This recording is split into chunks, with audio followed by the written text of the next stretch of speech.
Bonjour, c'est Steel Comics et aujourd'hui je vais continuer à vous parler des artistes de The Authority et notamment de Frank Quitely.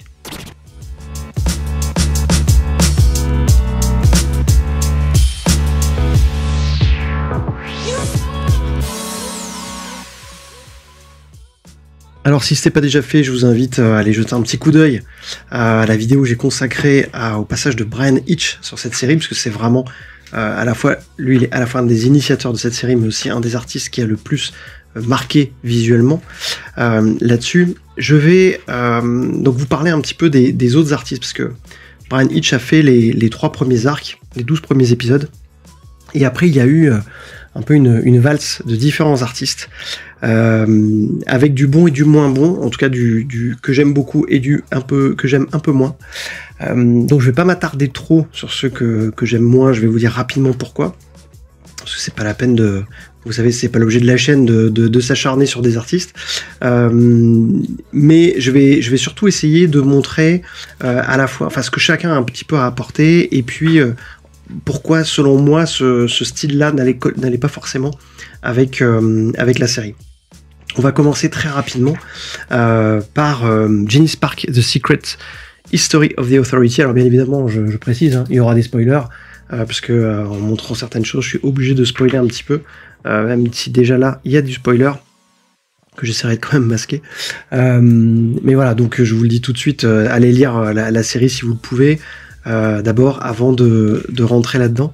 Donc, cette mini-série était écrite par Mark Millar, qui reprenait le scénario après Warren Ellis et qui allait reprendre la série justement sur plusieurs numéros. On va voir après avec un petit passage de témoin provisoire avec Tom Peyer, si je me souviens bien. Et puis John McCrea, qui est un dessinateur qui est anglais aussi, je crois, et qui vient un peu de la même école que tous les autres, c'est-à-dire de Milady et d'autres titres anglais, qui s'était fait connaître, en tout cas moi je l'avais connu sur le titre Hitman chez DC Comics, et qui a un style vraiment pour le coup, vous le voyez, très différent de celui de Bryan Hitch.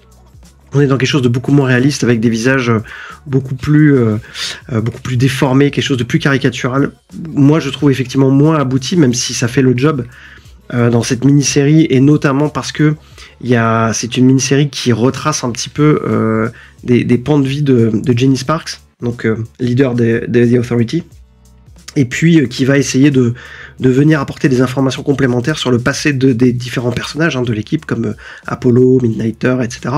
En revenant en fait sur sur leur passé et sur des moments où l'histoire de Jenny Sparks a pu les croiser.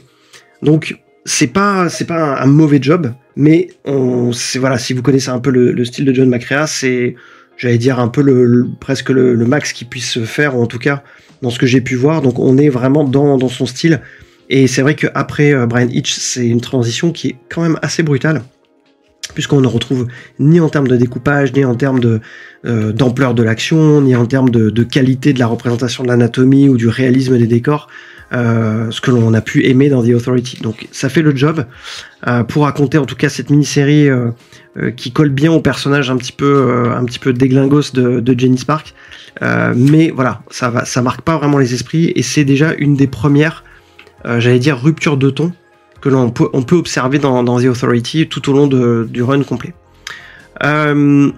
Arrivé ensuite sur le numéro 13 de Frank Quitely. Frank Quitely, ancré par Trevor Scott, donc est très bien ancré par Trevor Scott.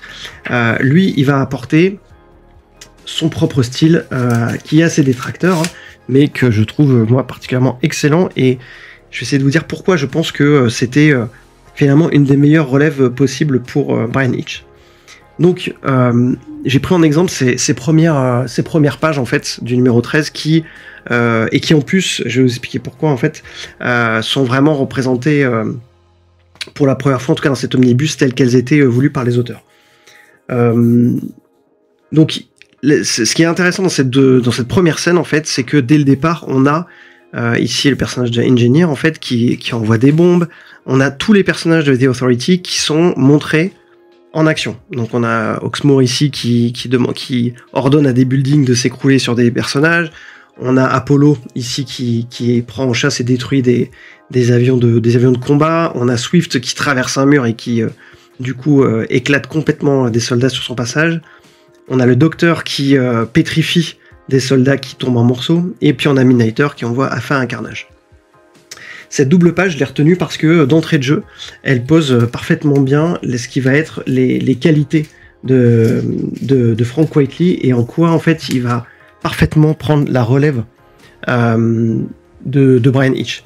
On a déjà tout de suite, effectivement, vous l'avez vu, ces cadres en scope, cette idée aussi déjà posée par Bryan Hitch et Warren Ellis aussi dans les 12 premiers épisodes, qui est que on souhaite proposer avec The Authority une action proche des blockbusters, en tout cas avec une mise en scène très cinématographique.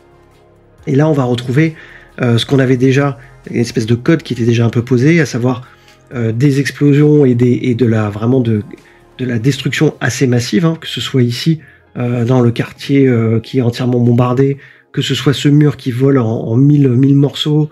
On a aussi cet usage à la fois du scope, c'est-à-dire qui va permettre de composer des cadres ici avec les personnages au centre, mais aussi en même temps de donner de l'ampleur à la mise en scène, et ça permet de passer aussi bien d'un plan très très très large avec une grande profondeur pour montrer la vitesse et la poursuite entre Apollo et les avions, qu'à des plans très serrés avec une mise en avant des pieds du Midnighter qui nous montre les victimes qu'il a déjà faites. Donc ça c'est quelque chose que Frank Quitely reprend avec beaucoup d'aisance. Même s'il ne va pas systématiquement utiliser ce type de cadrage, on voit qu'il y est très à l'aise et on voit que ce langage-là, il le maîtrise parfaitement. Si vous avez lu les autres travaux de Quitely, hein, que ce soit sur Superman All Star ou le petit épisode aussi qu'il a fait avec les personnages proches de ceux de Watchmen dans la maxi-série Multiversity chez DC, il y a un art effectivement une capacité à composer des plans d'une grande beauté et qui, je trouve, sont toujours en plus.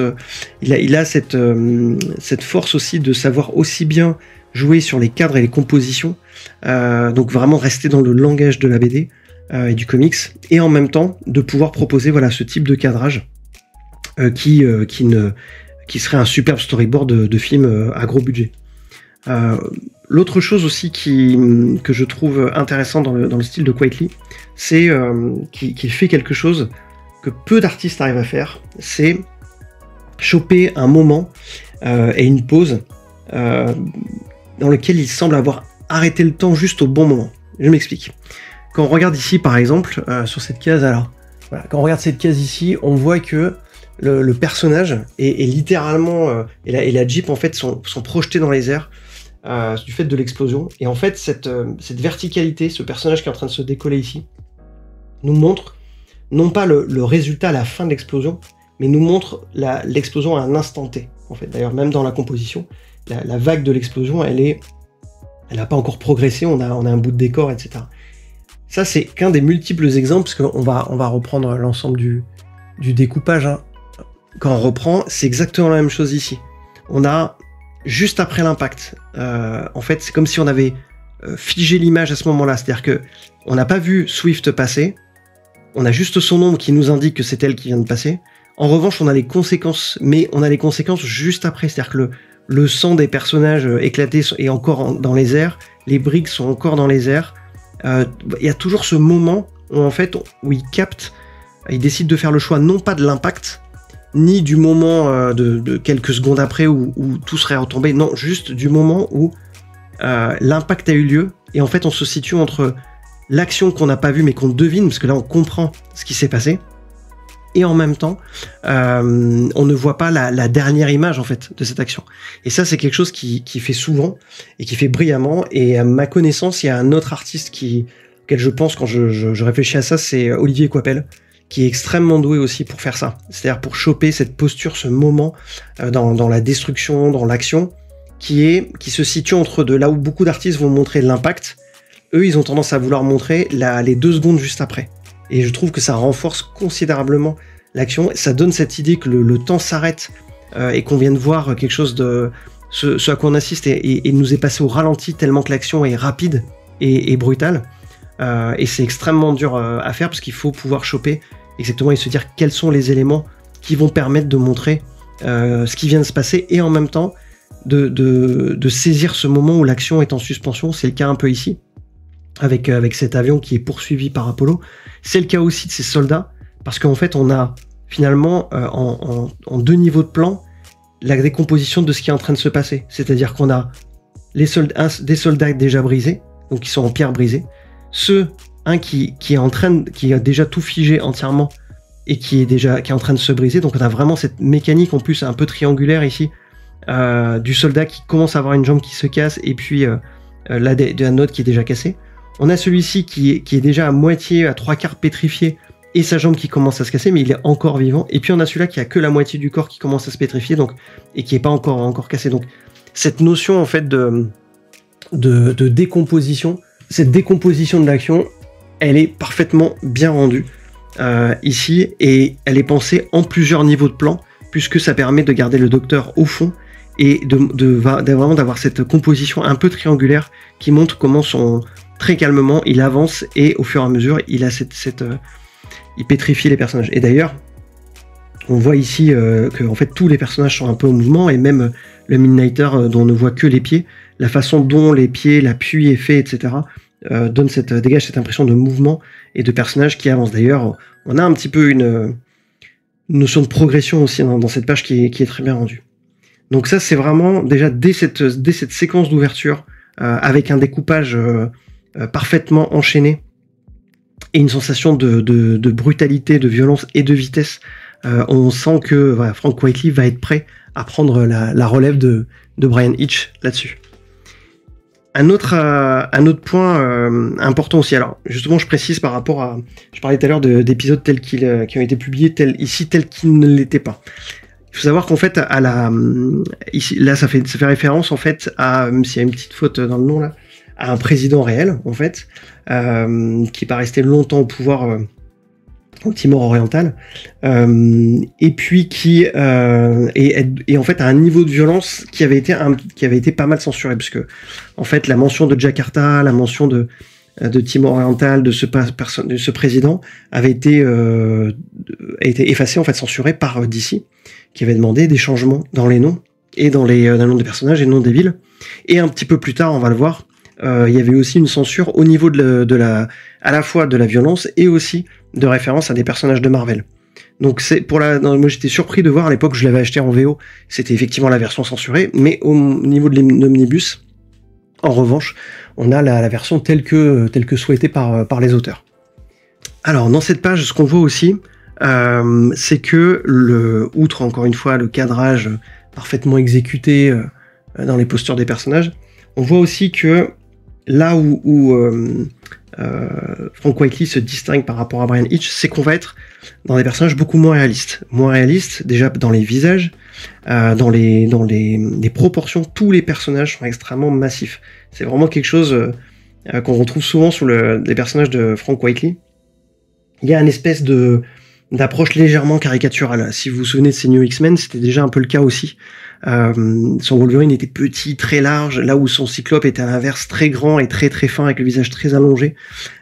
Tous ces personnages féminins aussi avaient des proportions plus ou moins exagérées, des très grandes jambes, des petites tailles, des grosses poitrines, ça variait, mais c'était vraiment on sent qu'il arrive à crédibiliser ces personnages, c'est-à-dire leur donner quand même dans son style de dessin quelque chose une approche qui fait pas cartoon, mais il exagère toujours un petit peu à la limite de la caricature ses designs, et là on le voit sur Apollo par exemple qui a cette mâchoire énorme qui est extrêmement massif, même Oxmoor a un peu cette allure, et ce qui fait que ça donne finalement quelque chose qui je trouve correspond assez bien à la série, qui à cette époque, notamment sur les scénarios de Mark Millar, va prendre un tournant un petit peu plus exagéré, un petit peu plus over the top. Voilà, si vous connaissez un peu l'écriture de Mark Millar, c'est vraiment dans ce style-là, c'est-à-dire que là où il avait été, j'allais dire un poil plus subtil dans The Ultimates, sur The Authority, c'est pas le cas. Warren Ellis avait vraiment laissé la série avec un côté très badass, très moderne, très violent aussi, etc. Mais avec aussi de l'émotion et une forme finalement de de réalisme un petit peu, ou en tout cas de retenue au niveau des portraits des personnages ou de l'action, etc. Là, c'est pas le cas. Millar pousse un peu les potards et rend tous les personnages un petit peu plus arrogants, un petit peu plus sûrs d'eux, un petit peu plus avec des dialogues un petit peu plus exagérés dans la façon dont ils vont finalement dont ils vont chambrer un peu tout le monde et se la raconter un peu, hein, on va pas se mentir. Donc il va pousser ça, et je trouve que du coup le style de Quitely va bien aller avec ça, et on le voit notamment par exemple dans cette scène de dialogue, hein, les visages en fait restent réalistes dans les proportions, mais sont clairement très différents de la façon dont Hitch les dessinait, encore une fois plus massif ou plus fin. Et moi j'aime beaucoup particulièrement ces petits travails de traits qui marquent les rides, qui marquent tous les plis des visages. C'est quelque chose que j'aime beaucoup dans son style et qui, je trouve, contribue au réalisme des personnages. Une petite séquence aussi que j'avais mise pour vous montrer que vous l'avez vu précédemment aussi, mais en termes de représentation de la technologie et du design, Quitely reste là aussi très très bon et n'a pas à rougir en fait de Bryan Hitch, même si c'est beaucoup moins élaboré, c'est-à-dire qu'on reste dans des choses qu'on a déjà vues chez Frank Quitely, à savoir plutôt des formes très épurées, très lisses. En fait, il n'y a pas une surabondance de détails, il y a juste ce qu'il faut, il y a un bon équilibre. Là où Bryan Hitch vraiment dépeignait une technologie beaucoup plus chargée, mais très lisible aussi. Là, c'est un petit peu différent.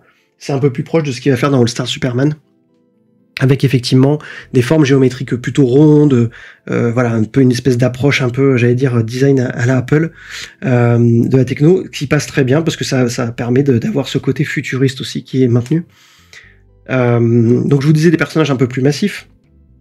Donc on se retrouve ici avec une scène qui montre The Authority, qui est vraiment, c'est un petit peu établi dans l'univers Wildstorm, hein, puisque ils font une espèce de soirée avec plusieurs personnages. On voit Voodoo des Wildcats ici, il y a des personnages de Gene 13, on voit Majestic qui est ici aussi, donc l'époque des Wildcats. On a Freefall de Gen 13 qui est là, on a aussi Steven Spielberg qui est ici. Donc c'était l'idée aussi de montrer que The Authority, c'est aussi une équipe, c'est ce qu'a voulu montrer aussi Mark Millar, qui est un petit peu établi et qui devient un peu une espèce de pierre angulaire hyper reconnue dans l'univers Wildstorm, ce qui est assez logique compte tenu de finalement de la présence que l'équipe prend dans le climat mondial en fait de l'univers Wildstorm à l'époque. Là où les autres séries, les autres personnages fonctionnent un peu en marge, The Authority sont connus par le grand public et s'adressent à l'ensemble de l'humanité, s'adressent à l'ensemble des autorités, des gouvernements. Donc forcément, ils deviennent une équipe beaucoup plus reconnue dans l'univers Wildstorm. Et je pense aussi que la popularité de la série a fait aussi que, dans une époque où l'univers Wildstorm n'était plus aussi, j'allais dire, coté, ou en tout cas plus aussi populaire qu'il ne l'était au moment de son lancement avec Jim Lee, là c'était l'occasion en fait de aussi repositionner un peu cet univers autour de cette série. Donc comme je vous disais, plein de petits caméos. Ali G, si je me souviens bien, le personnage de Sacha Baron Cohen.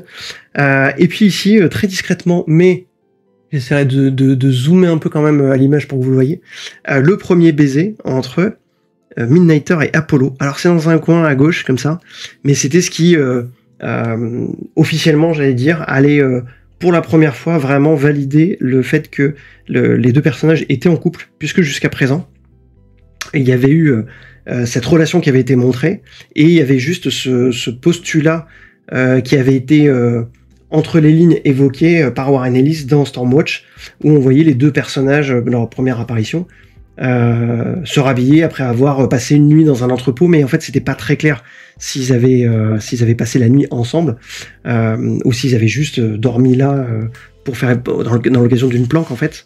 Donc voilà, donc c'était cette partie-là, ça restait c'était assez marrant parce qu'à la fois c'était un petit clin d'œil pas facile à voir tout de suite, et donc qui était une façon de donner quand même une information assez importante sur les personnages, mais de manière discrète. Est-ce que c'est parce que c'était pour garder, on va dire, l'attention du lecteur, ou est-ce que c'était pour ne pas l'assumer pleinement? Je ne sais pas. À l'époque, la politique de DC peut-être était moins souple par rapport à ça, mais en tout cas c'est à partir de là où vraiment le couple a été officialisé.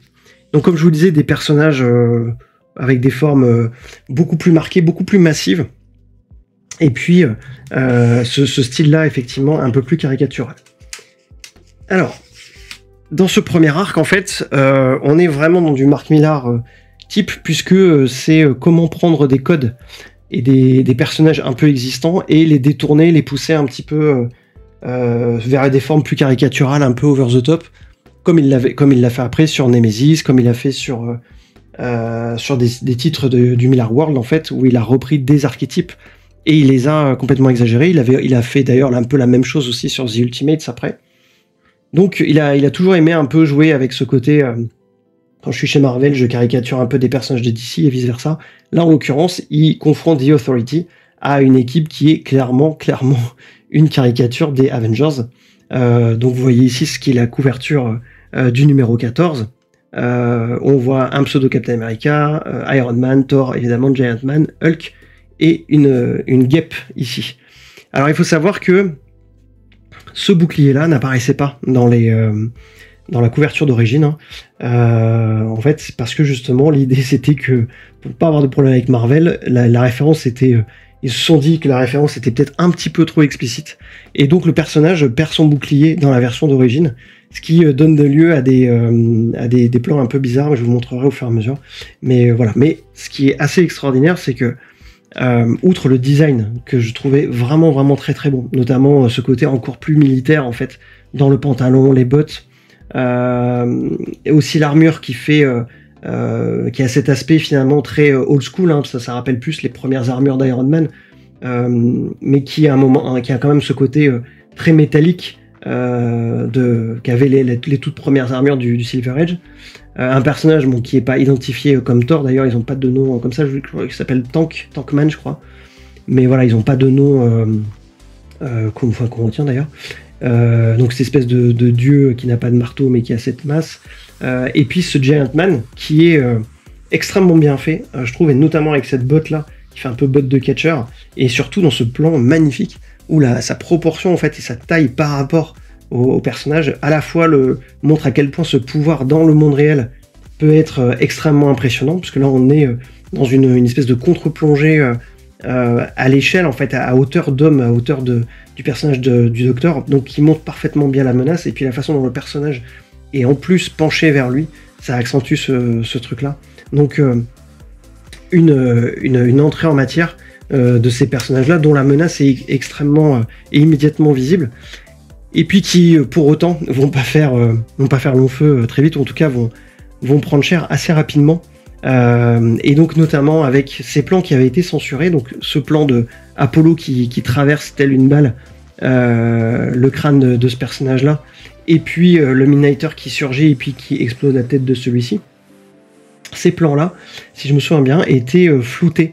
C'est-à-dire qu'il y avait un pauvre effet Photoshop de flou qui était rajouté ici pour genre atténuer un petit peu le gore de la scène. Même chose ici. Comme si le mouvement avait été tellement rapide qu'en fait on avait ce qu'on appelle le motion blur, c'est ce petit élément de flou qu'on rajoute dans les effets spéciaux pour accentuer en fait cette idée que c'est tellement rapide que l'œil n'arrive pas à avoir une image définie. C'est quelque chose que l'on peut comprendre, et d'ailleurs c'est ce que font les artistes d'effets spéciaux pour crédibiliser un mouvement, mais dans le comics ça n'a aucun sens, sauf si vraiment vous savez parfaitement bien le gérer pour donner une légère impression de flou. Là en l'occurrence cette impression de vitesse elle est parfaitement bien rendue, et en plus comme je vous le disais on est dans une logique non pas de vitesse mais en tout cas de représentation de la vitesse telle que l'œil la capterait, mais plutôt dans l'idée de je suspends le temps à un moment donné, c'est-à-dire je fais une espèce de ralenti ou de freeze sur une image qui est une image clé et qui me permet de comprendre ce qui vient de se passer, et là c'est le cas en fait. Donc rajouter du flou là-dessus, c'était vraiment que pour de la censure, ça n'apportait absolument rien artistiquement. Même chose ici, toute la notion de la brutalité et de la vitesse de l'impact est donnée par les éclats ici et par la façon dont la tête elle est complètement dézinguée. Donc voilà, une censure pas trop... alors je comprends, hein, c'était pas... sans doute parce que c'était une série, mais il me semble que c'était une série qui était affranchie du Comic Code, donc je voyais pas trop l'intérêt de vouloir censurer des petites choses comme ça, surtout pour le rééditer après, mais voilà. Ce qui est intéressant dans cette scène, c'est qu'on commence tout de suite à voir que on continue dans la logique qui était celle de The Authority, à savoir les combats de méta-humains, et ben ça laisse des traces, c'est pas anodin, ça laisse des impacts sur les corps qui voilà, ça tergiverse pas. Si des surhommes se mettent des coups de poing, bah, à un moment donné, il y a du démembrement, il y a de la tête arrachée. Et là, on voit qu'effectivement, par exemple, là, le personnage du docteur qui fait littéralement fondre l'équivalent d'une Scarlet Witch.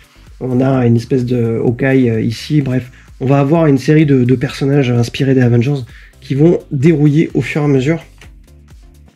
Donc voilà. Je vais pas m'étendre plus que ça, juste pour vous dire effectivement que c'est un arc particulièrement bien dessiné, à défaut d'être parfaitement bien écrit. L'histoire est quand même relativement simple, mais vous pouvez voir que effectivement Frank Quitely arrive à porter sa patte à l'univers. Il ne singe pas Bryan Hitch, il reste vraiment dans son style de dessin, et je pense que c'est ce qui lui a permis après d'arriver sur New X-Men et d'apporter vraiment quelque chose de totalement nouveau dans l'univers des X-Men. Par contre, ceux qui ont vraiment qui étaient plus attachés au style de Bryan Hitch pourront être déroutés par notamment les visages et la façon dont il va dépeindre un petit peu à chaque fois les personnages dans une allure un petit peu plus massive. Donc voilà, mais au niveau de l'action, on reste dans quelque chose qui est toujours très impressionnant, toujours très impactant. Bien évidemment, un petit peu, j'allais dire, tributaire du scénario de Mark Millar, qui, encore une fois, n'est pas des plus subtils, même s'il reste divertissant, mais on est quand même dans quelque chose de pas vraiment, pas très finaux dans les personnages. Oui, donc je finis avec cette double page dans laquelle on voit que en fait, d'autres personnages de Marvel vont être caricaturés ici pour affronter des personnages de Wildstorm, comme Backlash ici par exemple. Donc on a un pseudo Daredevil, on a un pseudo Spider-Man, pseudo Vision ici, enfin plutôt presque Jokest, parce qu'on a l'impression que c'est un personnage féminin quand même. Ce personnage-là qui fait penser un peu à Luke Cage, un pseudo Punisher, voire même un petit Captain Britain aussi, avec quelque chose qui évoque plutôt son premier costume. Donc voilà, c'est le petit côté sympa. Voilà, en même temps, l'histoire n'est pas est assez classique pour du Millar avec le recul, c'est-à-dire que ça ressemble finalement un peu à la deuxième saison de Ultimates, où vous avez une agence, un gouvernement qui va travailler à l'envoi d'autres méta-humains inspirés par d'autres personnages connus pour aller affronter l'équipe principale que l'on estime être problématique parce que trop puissante. Donc ça signe la fin du premier arc de Frank Quitely, en fait en 4 épisodes, puisque la logique des 4 épisodes est gardée à chaque fois. Et là on va rentrer après dans un cycle un petit peu plus bordélique, puisque je pense que Frank Quitely a peut-être eu un peu de mal à tenir le rythme mensuel, ce qui a toujours été un peu le cas. C'était le cas aussi sur New X-Men, où il avait fallu faire appel à pas mal de dessinateurs complémentaires.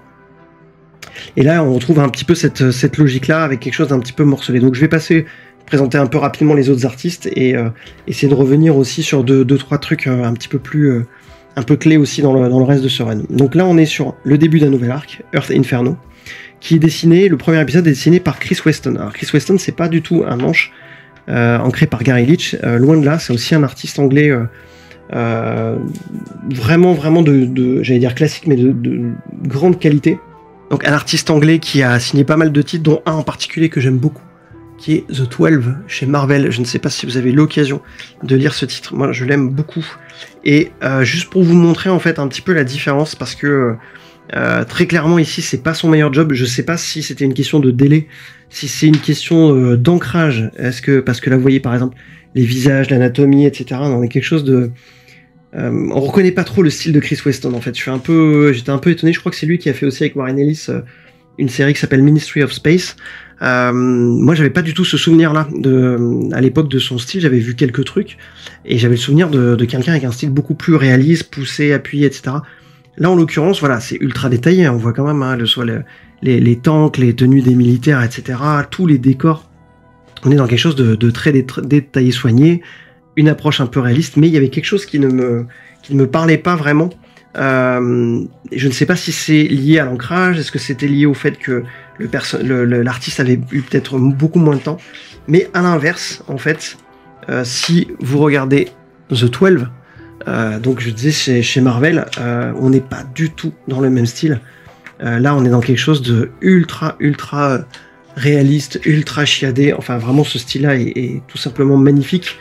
Et en fait, voilà, vous voyez ce boulot mais extraordinaire, je trouve qu'il a fait sur cette série, qui en plus appelle à ce type de réalisme-là. Donc tout dans les designs, les visages, etc. On est dans quelque chose de beaucoup plus abouti. Et ce qui n'est pas le cas dans cet épisode-là. Donc peut-être par manque de temps, je ne sais pas. Mais en tout cas, voilà, ça reste d'un bon niveau quand même, faut pas déconner. Mais pas aussi élevé. Voilà, cette planche, elle est quand même folle, quoi. Mais ça reste, c'est pas vraiment du niveau que ce qu'on a pu voir après du travail de Chris Weston.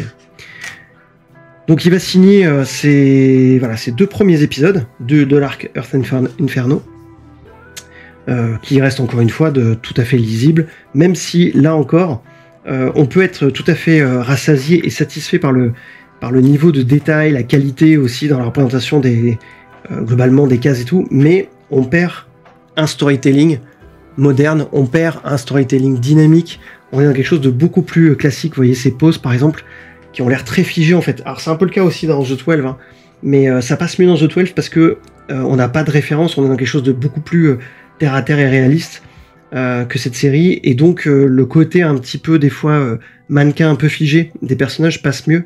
En revanche, dans The Authority, où on a eu l'occasion par d'autres artistes avant de voir quelque chose de extrêmement dynamique, impactant, là typiquement ces poses-là, elles paraissent elles paraissent pas, elles manquent un peu de patate en fait, je trouve, par rapport à ce qu'on a vu. Donc voilà, une petite rupture une petite baisse, alors je vais pas dire baisse qualitative, mais en tout cas quelque chose qui n'est déjà plus trop dans le ton, en tout cas dans les fondamentaux graphiques posés par la série. On a le retour de Frank Whiteley pour le 3e épisode, et là on retrouve effectivement ce qu'on peut vraiment aimer dans le style de l'artiste, hein. Je parlais de ces plans parfaitement composés en scope, avec un positionnement des personnages à chaque fois qui est super bien pensé, qui laisse du vide et de l'espace. On a à nouveau ces scènes d'action, encore une fois très très bien foutues. Cette gestion, j'adore ce plan en fait, on voit vraiment en plus des petits détails, mais comme le personnage de Midnighter qui arrive, qui prend un impact de pied, en plus avec une double idée, c'est-à-dire que non seulement on a l'impact de pied ici qu'on ne voit pas, comme je vous disais tout à l'heure, on voit juste le sang qui gicle et le bâton du Midnighter qui vole, mais en plus le personnage en profite parce que c'est un personnage qui possède des pouvoirs mystiques, pour se rhabiller en même temps en fait, et puisqu'on va le voir qu'il est totalement habillé après ici, alors qu'au début il ne l'est pas. Et puis on a ce bâton que l'on voit voler ici, et le Midnighter qui lui est encore plus loin, donc il montre à quel point l'impact a été violent, puisqu'il les a séparés vraiment à une grande distance. Et puis voilà, cette décomposition ici, et toujours cette idée de plan où on voit à plusieurs niveaux de différents types d'actions qui se placent. Donc là on est revenu effectivement sur du Frank Whiteley, mais c'est malheureusement assez bref, puisque cet arc va finir sur cet épisode dessiné par Frank Whiteley, qui est en 2 épisodes d'ailleurs, ouais. Je dis pas de bêtises, 2 épisodes de Frank Whiteley. Donc on n'a pas tout l'arc dessiné par lui. Ensuite je passe rapidement un annuel de The Authority, un annuel de 2000. Et là c'est pléthore d'artistes très différents, avec des styles complètement voilà, qui on peut aimer ou pas. C'est plutôt alors ça c'est si je me souviens bien, voilà, je me suis perdu le nom. C'est bien dommage parce que c'est un artiste que j'aime bien en plus. Cully Hamner, voilà. Cully Hamner qui a fait, je crois, la série Red avec Warren Ellis, si je me souviens bien. J'espère que je dis pas de bêtises. Qui a ce style à la fois avec un ancrage très très précis, un petit peu carré aussi, avec des visages parfois caricaturaux aussi, mais je trouve plutôt efficace, surtout au niveau de l'ancrage en fait. Moi j'aimais beaucoup son style d'ancrage.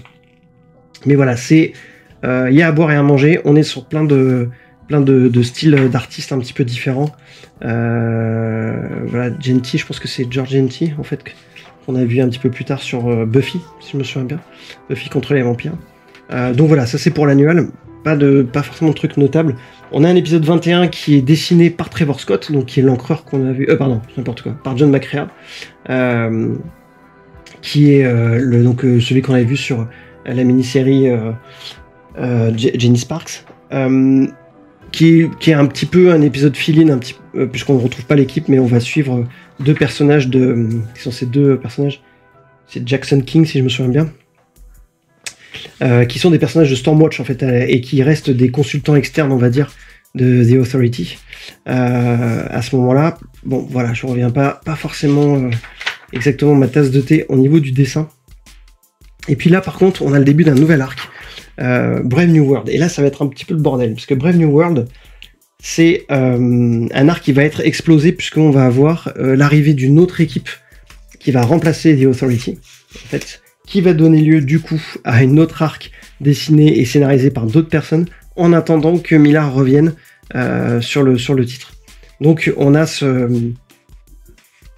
Frank Whiteley qui revient en pleine forme, là encore avec ces séquences aussi, comme je vous disais, toujours parfaitement bien cadrées, et qui vraiment, je trouve,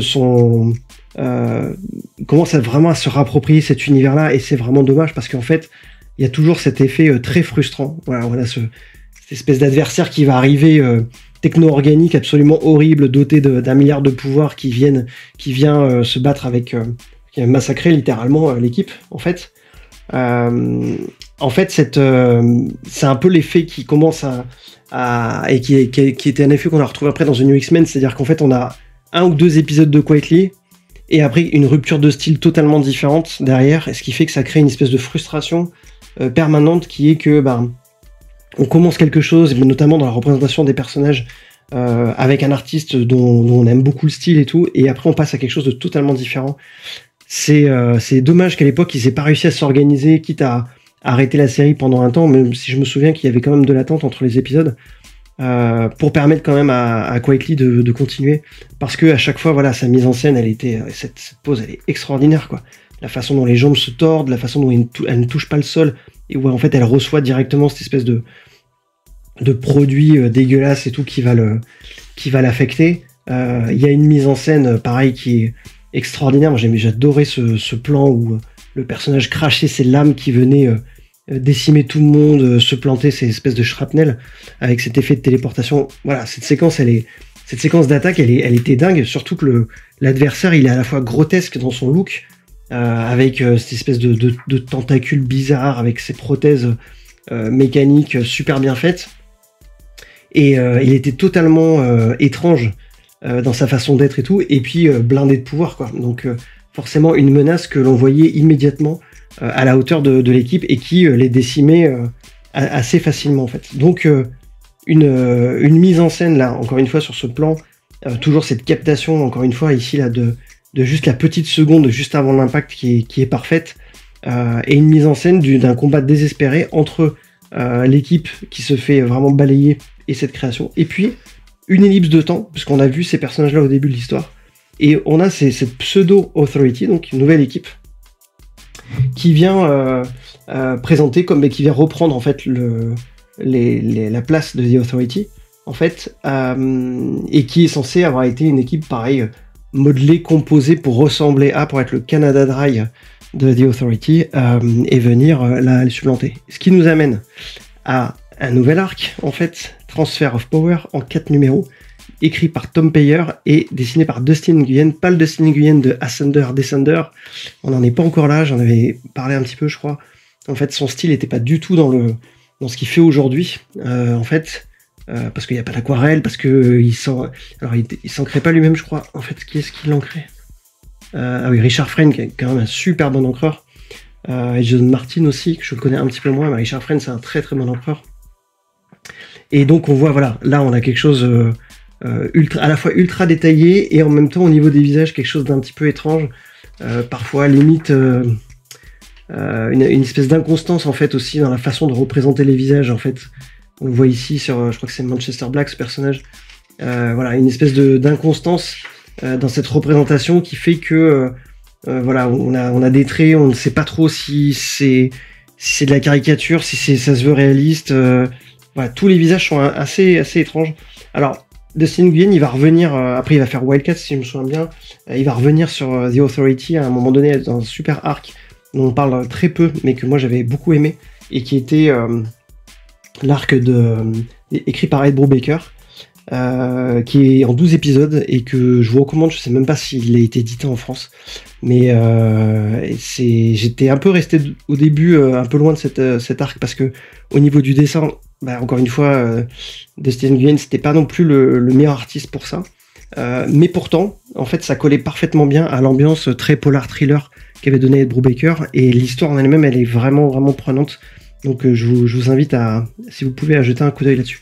Donc toute cette mini-série, voilà, pas avec, pas dire qu'on retrouve vraiment de The Authority tel qu'on l'aime.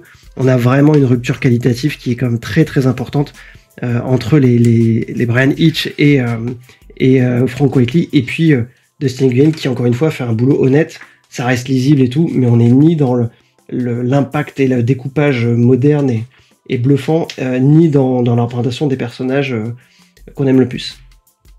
Parmi, c'est en plein milieu de cet arc, on a Arthur Adams qui vient faire un épisode fill-in. Alors Arthur Adams, voilà, j'ai déjà dit 3000 fois, mais c'est un artiste que j'adore. En plus là, qui commence à avoir un style qui est proche du style qu'il a à l'heure actuelle, et que je trouvais vraiment de plus en plus bon et de plus en plus savoureux, avec cette multitude de détails, cette définition des personnages et ces designs toujours à la limite du cartoon, mais avec juste ce qu'il faut de réalisme dans les textures, dans la représentation des matières, etc., pour les crédibiliser. Ici, typiquement, Manchester Black, on a un visage qui est juste ce qu'il faut de caricaturer dans les expressions de la bouche et du nez, mais qui reste très très réaliste. Même chose dans les proportions des personnages, dans tous ces designs-là. Voilà, là on est clairement, en plus la colorisation, sans être extraordinaire, elle rend parfaitement justice au niveau de détail qu'il a dans ses planches. Et donc on a cette espèce de festival très coloré, avec une ligne assez claire en plus. Ce qui était aussi sympa de le voir là-dessus, c'est d'avoir cette ligne voilà, qui est restée, parce c'était pas évident de le faire fonctionner sur The Authority, mais on voit que ça restait très très lisible, juste ce qu'il fallait de détails, et même dans la violence, en fait, dans la représentation de la violence, ça restait tout à fait cette notion de brutalité qui était déjà dans la série. Ça fonctionnait bien avec cet Apollo qui se fait torturer et qui a le visage totalement tuméfié et éclaté, en fait.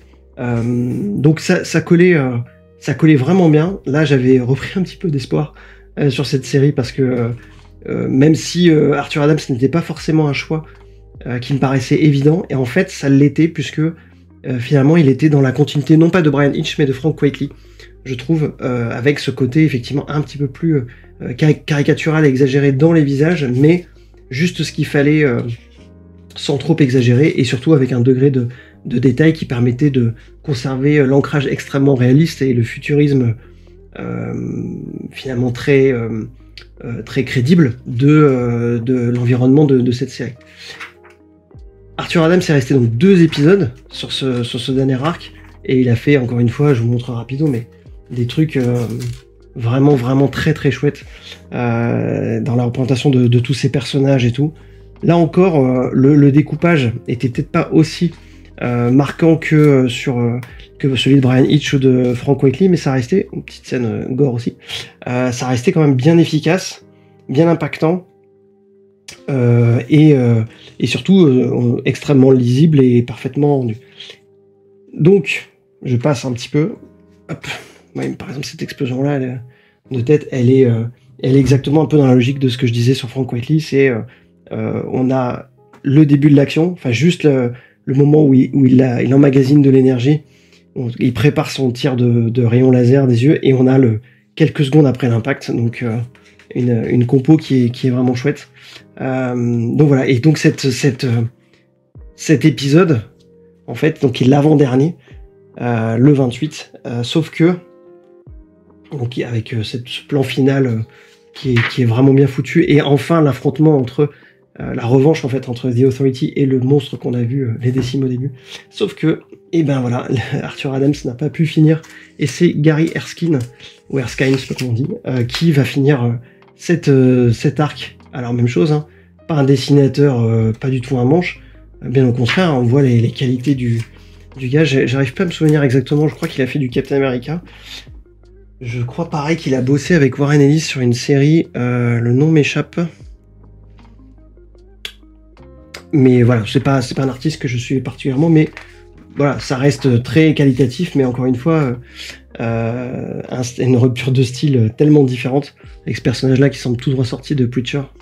Et une rupture de style, voilà, quelque chose qui fait que difficile de finalement d'avancer dans un arc où il y a des telles ruptures, et c'est un peu dommage qu'en fait on n'ait pas pu finir au moins les 3 derniers épisodes avec le même artiste pour avoir une sorte de cohérence. Et c'est un peu, je crois, ce qui a pénalisé un peu The Authority sur la fin, qui était d'avoir finalement systématiquement des ruptures comme ça entre des artistes. Je vous montre quelques pages bonus, ce qui permettait de revoir un peu les covers de l'époque, qui étaient faites, ou des pin-ups qui étaient faites par différents artistes de Wildstorm. Matt Wagner ici par exemple, Bruce Timm, magnifique, même si c'est encore une fois une réinterprétation très différente des personnages, mais voilà, c'est un peu le petit truc sympa à la fin de cet omnibus, et cette super image qui sert en fait de wraparound en fait sur l'omnibus, dessiné par Brian Hitch, et qui montre déjà comment son style avait un petit peu évolué. Donc voilà ce que je peux vous dire sur cet omnibus. Je suis pas sûr qu'en fait tout ait été publié en France. Je sais pas si ce qui est sorti chez Urban, s'il y a vraiment l'intégralité, s'il y a tous ces arcs là. N'hésitez pas à me dire en commentaire ce que vous en avez pensé, si vous avez tout lu, et puis si vous avez aussi vos préférences dans ces artistes.